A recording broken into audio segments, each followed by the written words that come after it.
If a tea room could receive all the stars based on its venue alone, this one would take top marks, but alas, the food has to be good too. The good, the bad, the ugly, and the yummy of afternoon tea, Niagara-on-the-Lake edition. This week we had afternoon tea for two at McFarland House in Niagara-on-the-Lake in Ontario, Canada. This is a seasonal venue only open a few months per year, so I'm happy I got here this season, and of course I'll give you my star rating at the end. The good. You guys, this venue is absolutely A+.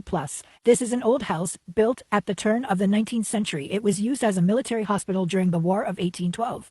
You can tour the house itself while you're here. Their tea room is at the back in the conservatory, which is a room full of windows, making for an amazing tea room venue, looking into the park. If I were rating only the venue, this would be 5 out of 5. Absolutely everything I love about a unique tea venue. Next, the bad. We were both really excited by the varied breads on the savory tier. Love seeing that variety. We each got an egg salad sandwich, a grilled cheese and apple sammy, a cucumber radish cream cheese, and a turkey on focaccia bread. They looked so great. However, absolutely all of the bread products were stale. While I'm in the negative part of the review, the sweets were also quite lackluster. Each guest received a cream puff, a piece of fruitcake, and an Earl Grey tea shortbread cookie in the shape of Mr. Darcy's head. Nothing chocolate and, well, nothing very interesting.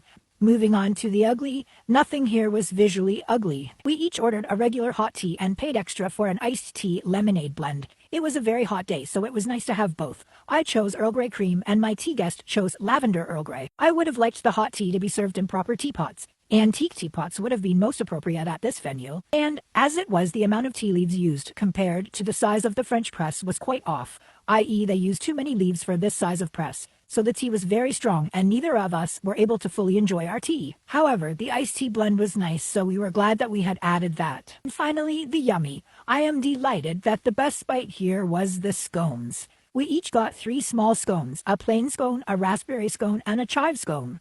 They were served with a shared pot of whipped cream, butter, and jam. We asked for a second helping of the scone accompaniments, which our server obliged and brought us. There was no clotted cream here. 3 yummy buttery scones. You know that this queen was at least happy with that.